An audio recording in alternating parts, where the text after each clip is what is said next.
Once again, it is on Big Yeah. Game Week, and we are ready for it. Welcome to the Overtime Sports Show, most interactive sports show online. I'm AV, and my ace G-Man is in the building from a G and a Pip. Man, I'm excited. You know, every year I say the same thing. Like, man, it's gonna be the best Super Bowl, and then the big best game or whatever. But then when you get to the next year, you're like, man, they're doing it big this year, and it's like every year it gets bigger and bigger and bigger and bigger. So I'm excited, man. I can't wait. I know we got a prediction later on, but I'm excited. Yeah, we're gonna jump into it. Of course, the halftime show is gonna be one for the ages. Of course, that's a part of the genre of music that you and I love, hip hop, with Dr. Dre, Snoop, Mary J, Eminem, and who am I missing? Kendrick Lamar. Kendrick Lamar. Yeah, so it's going to be real good. I'm really looking forward to that. I know they're able to get up and do probably a song each and keep it moving, but I know it's going to be a great halftime show. It's going to be one of the most watched halftime shows next to Prince. Definitely. MJ. Well, back when MJ and Prince did it, more so MJ, social media wasn't around like it is now. When Prince did it, I think it was just starting to get pretty good. But you know, it was a highlight. It was a highlight of something that now this is when people would really gather around a television to watch. That's all you had. Yeah, because that's all you had. If you missed it, you missed it. So you had to be in front of your TV to watch it. Yeah, wait on the news to come on. So we want you guys to chime in today. We got a lot to talk about. Of course, a new head coach here for our Houston Texans. Brady said, never say never when it comes to playing again. So we'll get into that. And hopefully we'll have enough time to talk about the NFL coaches. You know, they got the top coaches and top NBA coaches rather of all time. So I want to get into that conversation. But like we said, like, share, comment. This Sunday, it all goes down to big game. So, you know, versus is a big thing. So, G-Man, you and I got to do a kind of versus episode as we get ready for Los Angeles versus Cincinnati. And first up in our versus episode, the battle of the QBs, Joe Burrow versus Matthew Stafford. Now, you know, I've been riding with the Bengals, so I'm not gonna switch up now. Yeah, I'm not gonna switch up now. But if I had to take this quarterback battle in the versus, I'm gonna go with Joe. I'm gonna ride with Joe. I'm gonna stick with Matthew Stafford, man. I've been rolling with the Rams the last few weeks. I just think that, you know, they're playing basically a home game in LA, although it's going to be, you know, neutral site, basically a home game. But I think Matthew Stafford, you know, he's been coming through in the clutch the last couple of games. He's really been playing. He was good in Detroit, but I think he's got that great offense, got a great defense. I think he just can manage the game. I think he'll be all right. Joe Burrow, to me, although he has some great receivers and he has to actually take the game in his own hands and actually try to win the game. Matthew Stafford's more of a game manager, I think. So I'm going to go with Matthew Stafford on this one, man. Yeah, and Joe Burrow's been doing that. You remember last year, of course, it wasn't for him tearing his ACL. He was already having a great year as a rookie. So, you know, with the weapons that he has on offense, and I like how you said, I even think, you know, Joe can manage a game as well. His thing is to just, you know, be able to keep the game close, keep it tight, and then like these past few playoff games, we've been seeing them excel down the line when the game is on the line. So I think for Joe, my thing is the first time for both of these quarterbacks being on this big stage, of course, him being the younger. I think if he can get past that first quarter, that first quarter and a half, and just kind of keep himself settled, I think they'll be in it, man, and do some big things. Let's not forget, though, Joe Burrow was on a big stage when he won that national championship. So he knows about big games, man, and he does not seem to get rattled. When you saw them play the Chiefs when Patrick Mahomes had the ball in the last 5.5 minutes, I remember Tony Romo said, Joe Burrow may not get the ball back. And he didn't. It went straight to overtime, but he was on the sideline. That's why they call him Joe Cool and Joe Shiesty. He was just waiting. He's like, give me my turn. And the man that delivers, I think Cincinnati got a hell of a quarterback for years to come. Yeah. And I want to tell you something. I know he did it in college, but this is not Alabama, and this show is not Clemson when he's playing against these defensive lines. And so the battle of the defensive line, I mean, what do you say? Aaron Donald has been doing this thing, I think, with Von Miller. To me, the Rams have the edge when it comes to a defensive line. I don't care what you say. I like Cincinnati's line because they got Rita, but the Rams have too many stout boys up front. When Aaron Donald, who can basically push the entire defensive line back, I got to give the edge to the Rams D-line. Oh, man, you think about it. Von Miller was also a Super Bowl winning defensive player for the Broncos. You know, he won the big game there. He's still a top-notch defensive player. He may not be the same Von Miller as he was 2 or 3 years out of college, but he's still a beast. He proved that the last couple of weeks he's been doing it. And then you got, like you said, that meet up front, man. You got Aaron Donald. Just Aaron Donald alone, is enough. You know, you can't double and triple team Aaron Donald because you're gonna have Von Miller on one end, then you got the other dude, number 97. I mean, you got. It's tough. It's tough. It's tough. And then you got on the back end, you got Jaylen Ramsey on the back end. You got Weddle. I mean, if Joe Burrow makes any mistakes, man, it's definitely gonna be he's gonna pay for it for sure. I'm glad you spoke of the secondary. Let's take a look at a secondary receiver battle that's going to be crucial to this game. Eli Apple and, of course, Cooper Kupp, who's showed out in the NFC Championship game. And you got to give it to him. Give me Cooper Kupp all day long. Well, I tell you what, for us, all day long. Yeah, for us with Eli Apple, I think this is the safety net. You got to keep a safety over the top of Cooper Kupp. You got to have somebody to help Eli out, because I don't want him to be on an island by himself trying to hold Cooper, because it's not going to work. So what I would do is I'm going to put a safety over the top of him, and anybody else on Los Angeles team is going to have to beat me except Cooper. When are they going to realize that Cooper Kupp is the real deal? I know the last few years thinking, okay, maybe it was a fluke. You got to realize this man, he won the Triple Crown, man. I'm trying to tell you, this man had the year that he had, and not just this year. Last year, he was balling. The year before that, he was good.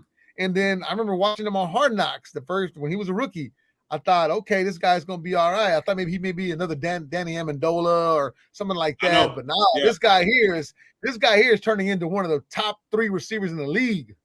Yeah, he's a gamer. So we got to give it to Cooper on that. Now, next, since you spoke of a young receiver, Jamar Chase versus Jaylen Ramsey. Now, I think Ramsey's a little long in the tooth now. I got to go with Chase. So yeah, because Chase, you know, he reminds me of a young Cooper. I mean, you could put him in the backfield if you wanted to as well. But you talk about a young man that can go from the slot.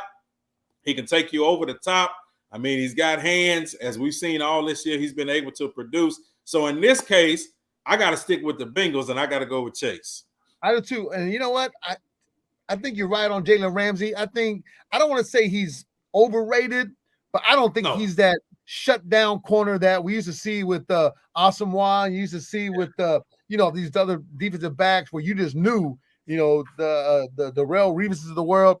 I think he's got more hype because he got that big contract and because he did pretty good in Jacksonville, or really good, but I don't think he's the same player. No, I definitely don't think he's the same player. Yeah, time and chance happens to us all. Good, but no, overhyped. Yeah. You slow down after a while. Give me Chase. Yeah, I don't care who you are. You're going to slow down after a while. And then finally, in our versus episode, the head coach is McVay versus Taylor. And I'm going to let you pick this one, man.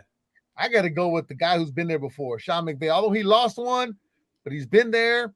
Every year, he's got his team in contention. Yeah, they do, pay and got top talent, but you still got to coach him up. Yeah. And you still got to call the plays. And I got to take McVay. And although Zach Taylor has been turning a lot of heads since this playoff started, but I got to go with the old school. Yeah. And I say old school, I mean the guy who's been doing it longer.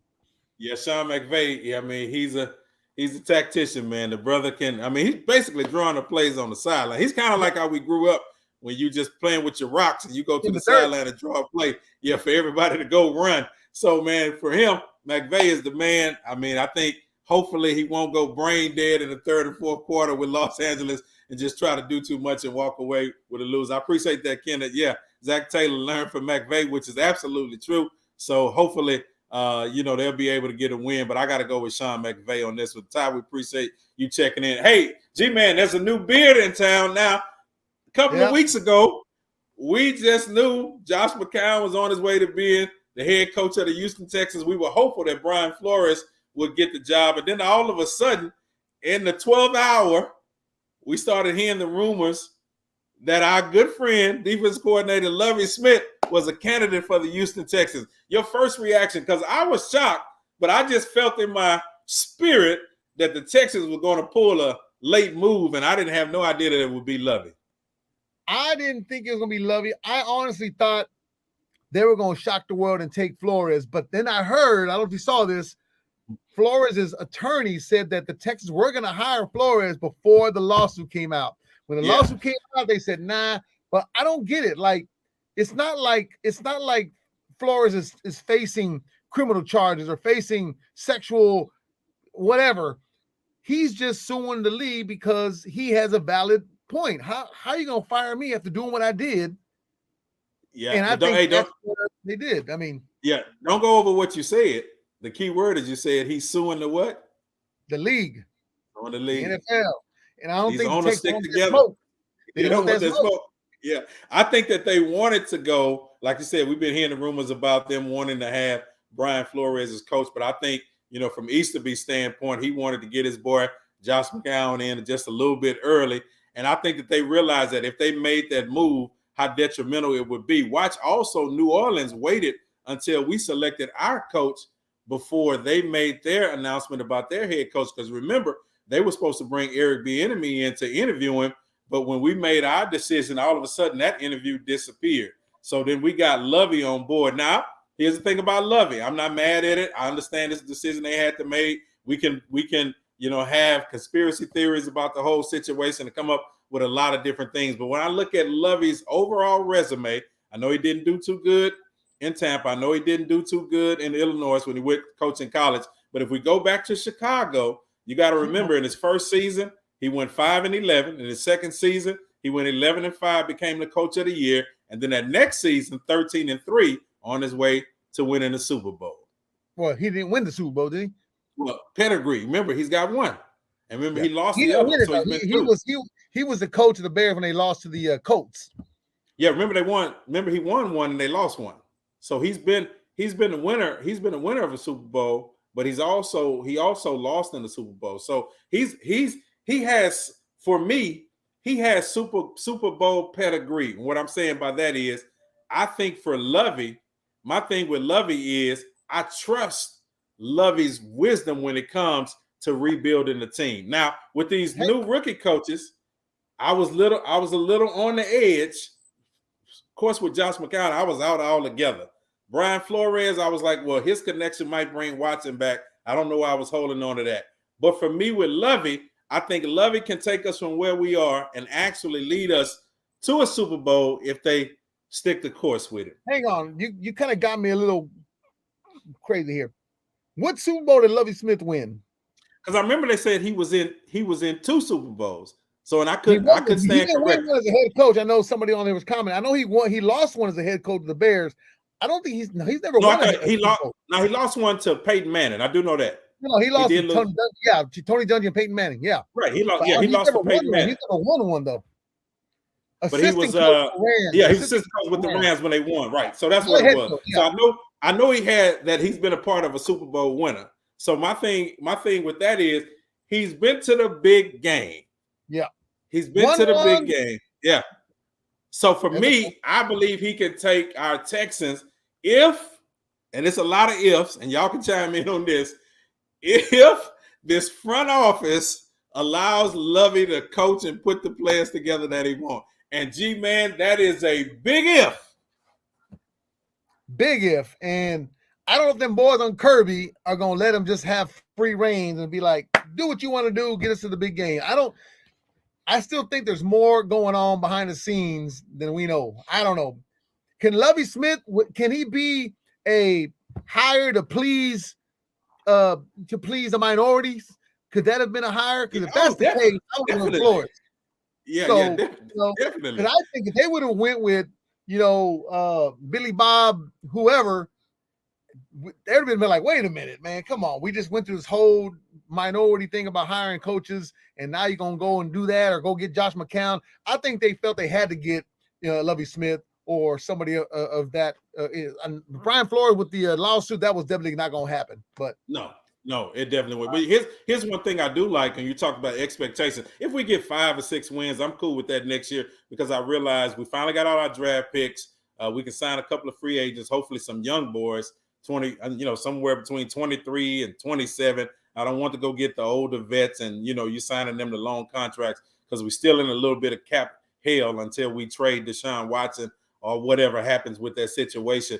But I want him to be able to kind of rebuild a little bit through the draft, rebuild through free agency, and let's get this team back on track. So if I can get 5 or 6 wins next year, I'm not tripping. So Kenneth says, what about Rodgers and Devontae Adams? I don't think we have enough money for them boys. I mean, I don't think, well, back to that point real quick.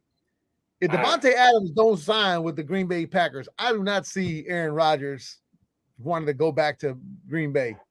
But where can he go, though? Because, I mean, there were rumors out about him going to Tennessee. And then, of course, you know, Coach Vrabel said, no, that's not going to happen. For some reason, they want to stick with their quarterback, which is not a bad thing. That they came to Coach Vrabel and said, hey, we're going to send you Aaron Rodgers. He's going to say, nah, I got Tannehill. Head to the no. I'm like, Ryan, get your fine. They already said it. Go to Hawaii, do some things out there, go have some babies, but I'm taking Aaron Rodgers. That's what I'm doing. I'm taking Aaron Rodgers. I don't care if Aaron Rodgers has 3 more years left. Yeah, unless he said in our smoke signals, they already said it. They already came out with it because, you know, the rumor was out that Rodgers was thinking about going to Tennessee. If it didn't work out in Green Bay for him, he was thinking about going to Tennessee, and then Vrabel came out and they shot that down. Hey, Rodgers, now this is a good one, Kenneth. That's a good one. That's like somebody telling me, hey, G-Man, you want to stay with your wife, but Jaylen wants to marry you. Baby, I love you, but you got to go. I'm going with Jaylen. Let's see what kind of free agents we got out here in this year. This boy know he like to go. He like to go to the left every week. Go ahead and hang out on the beach. Let me go hang out with J-Lo in New York for a little bit. Let me apologize to G-Man's wife right now. He know not what he's thinking. I think he's drinking in the studio. Allegedly. Let me say allegedly. Gatorade. Yeah, before we get in trouble. But yeah, now if Devontae Adams, if he's willing to rebuild with the Texans, that would be good. I know Orlando Brown is out there. Chris Goodwin, of course. Godwin, rather, from the Buccaneers is out there. And, of course, J.C. Jackson, big cornerback with the New England Patriots, since it's always the Patriots' way. You know, if he want to come over here, that'll be good. But I think we just need to continue to rebuild and just let this thing kind of play out. Is Orlando Brown Jr. the son of the Orlando Brown original tackle? I'm thinking so. Orlando Brown, the senior, that was a bad boy. That was a bad boy. Yeah, he was a tough fella. So we'll see. But hey, Coach Lovey, please. Yeah, I know Kyler Murray definitely wants out of Arizona, but he'd be stupid to leave. I'll take Kyler Murray. He's not coming. Deshaun Watson out there. But you know what? I had a weird last night. I was thinking about the Texans. I'm like, seeing Davis Mills, what he did the last 5 or 6 games, kind of made me think, man, this guy may be the quarterback of the future for our team. I mean, he looked like he was managing the game towards the end, the last few games. Like he knew his decision making was good. Can this guy turn out to be something special? Well, here's one of the reasons why I can say yes, because Pep Hamilton is the offensive coordinator, and Pep is still here to work with him. Now he's the offensive coordinator, so I think Pep, who's been able to from Luck, what's our boy, and with the Chargers, Herbert, he's been able to develop these quarterbacks, and so now we see, you know, the progression with him working with Mills, and now we're seeing this next year how he progresses and goes to another level because he's still has the same basic quarterback coach and now offensive coordinator in his corner. So I at least want to give him a chance. Yeah, no, you know? Kenneth, I get what you're saying, Ken, but you got to think, David Mills almost basically did what David Carr did. You put him behind. I mean, we definitely got David Carr shell shocked. Right. Davis Mills took some hits, but he stayed in the pocket. He still threw the ball pretty good, although our offensive line is better than what David Carr had. And I'm not saying I'm a fan of Davis Mills, but if he plays the way he did the last 3-4 weeks of the season, where he was confident, he knew where he was going with the ball, he knows the offense, maybe give him another year. I don't know. Give him another year and see what he does. He will be a good backup if he doesn't make it as a starter. He will be a good backup. But I say they're going to give him one more year for sure. Yeah, man, I got a shout out to Sean Goodman, our friend Sean Goodman he's a New Orleans Saints fan, and I called him today to ask him what was going on with Alvin Kamara. What happened with his running back in Vegas? Gets into an altercation with a young man and his entourage, if you want to call it, jumped on the young man. They beat him up so bad and almost knocked his eye out of his socket. It's liquor. That's what it is. You get Woo. club, you start get that liquid courage in you, and then obviously you're an NFL player, so you can't touch me. You can't. What you gonna do? I'm gonna. So I think a lot of had to do with that. I mean, I don't think a normal person like you or me would go in the club, buy a bottle, and start beating somebody up because I mean, it's not. It has to do with. Yeah. It has. I mean, you hear about it all the time. Whether it's NBA All-Star Game, whether it's a Pro Bowl, whether it's the big Super Bowl with Ray Lewis. I mean, something always happens with these players. They just can't go to the club, look at some booty, drink some beer, and then go home. I just can't do that. Yeah, my thing is part of this when you think about it, and then he tried to lie about the situation. Of course, the video supports the allegations that came out. Yeah, and it's like, bro, it's video camera. You got to live and know that it's video cameras everywhere. The cops said they witnessed and saw on video him punch him at least 8 times. Yeah. He said, I only hit him once. Come on, man. Yeah. In the world of video cameras, come on, bro. Yeah. I mean, they were stumping his entourage, his posse. They stumping on him. Man, they beat that dude up something terrible. But my thing is, all right, so you're a free agent, but man, you're hurting your future by this horrible decision. And here's what always gets me. I know you said about the liquor courage, I get it. But you got to have somebody in your entourage, somebody in your group that says you cannot do this, especially if you're the money man for all of us. And not only that, but I'm willing to say, you know what? I'm going to pay a security guard $1,000 for one night or for the weekend just to watch me. You ain't drinking. You watch what's going on. Somebody comes up to me. You see that I'm already buzzing. Hey, how does he get that close? Yes, that's what I'm saying. I mean, I think there's more to the story, but honestly, when you start drinking and you're a ball player and you think the world revolves around you and you got all the money and you can pay for this and that, nah, man. So free agent. He's looking at some years. They said, what, 5+ years? Yeah, man, which is not good, bro. You're messing up your NFL career, for just a little aggression. I know we get aggressive as men. I get it. But was it really worth it when you look back on it after spending 5 years in prison that you messed off your NFL career? Not worth it at all. Yeah, Alvin Kamara will be a not so free agent. Not so free agent, man. I tell you what, the GOAT has been sending out signals now. He did an interview with Jim Gray, and he asked him about his decision about retiring and whether it was something that he would maintain. And of course, Brady referred to like Michael Jordan, Muhammad Ali, and Mike Tyson, all coming back and playing in the NFL and the NBA again. And he said, never say never. Do you think Tom Brady is going to come back? And should he come back? And I say absolutely. You're too old, Tom. Nope. Ride it out. It ain't going to happen. It's not like he retired at 38. You come back for a year or two. 44. There ain't no way he's going to take this year off. Come back at maybe almost 46. Yeah. And that's only taking 1 year off. He comes back at almost 46 years old. Man, you better go to the damn retirement home and hang out over there with them people and play football with them. You know what I mean? There's no way. Ain't no way. Ain't no way. I can't see it. As good as he's been and as young as he looks, nah, man. Nah. I think about it my age. I wouldn't do it. Yeah, I think about it my age. I'm like, nah, man, I would not, as you said. I'm not into taking off a couple of years because you're going to get out of football shape. Then you got to go back and try to get yourself back in shape. Because it's all with Grunt. It takes you a little while to get back into game shape.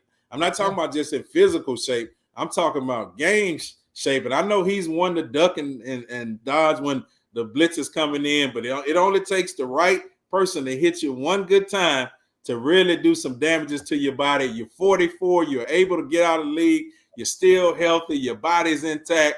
My thing is, Tom, don't flirt with it, Tom. Stay home.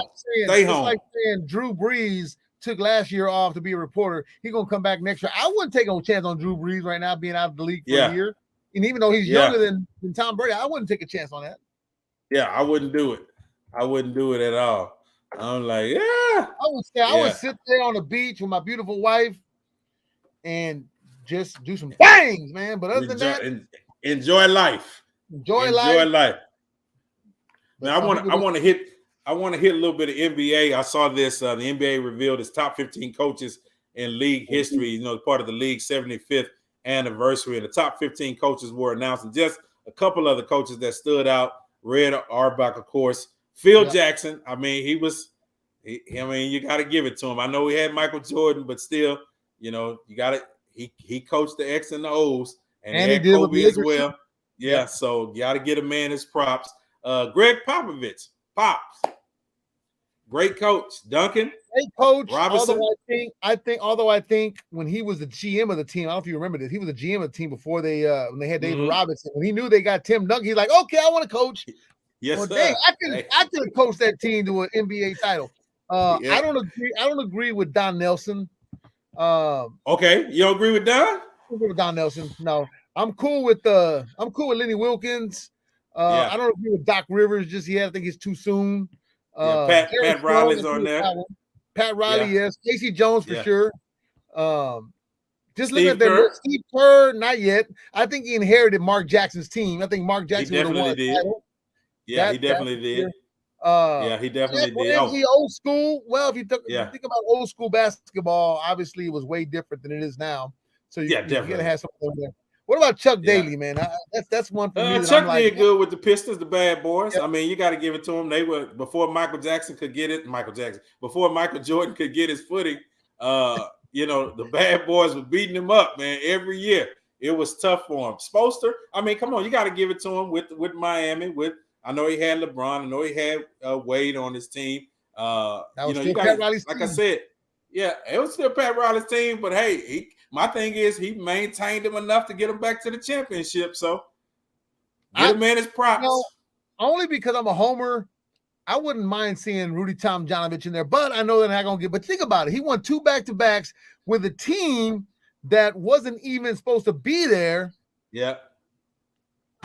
And you got to give Don. You got to give Chaney some credit on that team as well because he was able to kind of set the foundation for the squad. I think our Rockets, we should have got he just passed recently, Bill Fitch. We should have won a title when Bill Fitch was our coach because we had a good team. But 86, some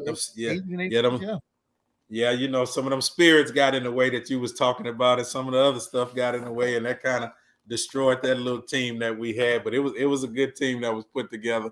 So I'm looking forward to seeing when the entire list comes out, and it's going to be good. Got to give a shout out too before we get out of here today. Want to give a shout out to the Houston Cougars. They're playing SMU tonight. They've been on the roll, first place in the American Conference. They're doing good. Got 2 big games. They're in the middle of a 3-game swing right now. They beat Cincinnati over the weekend, play SMU tonight, and then they play Memphis on Saturday. And also TSU, they are game out of first place, but they got a big game against Grambling. They're going to play them this weekend and then Southern on Monday. So congratulations to U of H and Texas Southern doing big things. All right, G-Man, we got to get down to the nitty-gritty now. It's happening. Big game Sunday this week. We know what the halftime show is all about. But Super Bowl 56, Los Angeles, Cincinnati, LA is at home. G-Man, I'm going to put it in your corner, and I'm going to let you pick who you think is going to win the big game. This is going to be another Tampa, Kansas City type game. I think LA wins pretty easy on this one. I think LA wins. I'm going to give you a score because it's on turf. It's on turf. You got OBJ. You got Cooper Kupp. Matthew Stafford get the ball there. I'm going to go on a limb and say 31-17 Rams. Whew. Listen, when you got Broadway Joe and we got Chase, I ain't gonna change on Cincinnati. I'm gonna ride with who brought us. I'm gonna ride with the boys. I ain't gonna sell them out right now. They on the roll. I think they gonna shock the world. We're gonna shock the world. People that are viewing right now, give us y'all predictions too. What do y'all think the score is gonna be? I'm going 31-17 Rams. I need a bigger Super Bowl. I got to go 35-31. I need a bigger Super Bowl. I need some highlights. We got to get it going. I just need the number 2 and the number 7 to hit because that's my numbers on the pot. I need 2 and 7. Appreciate so that. I know 2 and 7 are my numbers on the pot, forwards and backwards. I don't care, but it's gonna be 31-17 or around that area right there. Yeah, I need a little bit more. I need a little bit more scoring. That's too light for me. That'll put me to sleep. I'll be asleep. So we got to get the poll up. reason why I think Joe Burrow might score more than 17 is because they're on AstroTurf and there's no weather issues. That's the only reason why they may score more than 17. But remember back in the day when the Giants told Patriots and Tom Brady, Tom Brady said they're thinking we're only going to score 17 points. Ha! And what happened? Sure enough, they lost to the Giants and they only scored 17 points. Listen, homie, all I'm gonna say is, hooray! Go Bengals. Then I get back to 10 for the ass whoop. I'm trying to tell you. Tell them I didn't keep up. Tell them I didn't keep up with you, G-Man. Hey, make sure you follow me on Instagram, TikTok, Snapchat, and Twitter, Gman979, and my new YouTube channel. So I just got monetized last couple days ago. So I ain't no money just yet, but I'm eligible. So it's a G's World on YouTube. It's a G's World, G''S. And I know you got a YouTube channel too with Faith and Fame. Yes, sir, man. Follow me, Faith and Fame with AV, because it's all about the money. As G-Man said, we're making money moves in this season. Faith and Fame with AV on TikTok as well, Instagram, and of course my YouTube page. And it's follow your boys. That's all I'm saying. We'll see you guys next week after Cincinnati wins the big game, 35-31 for G-Man. I'm AV. See ya. 35-31. LA Rams. Blow it.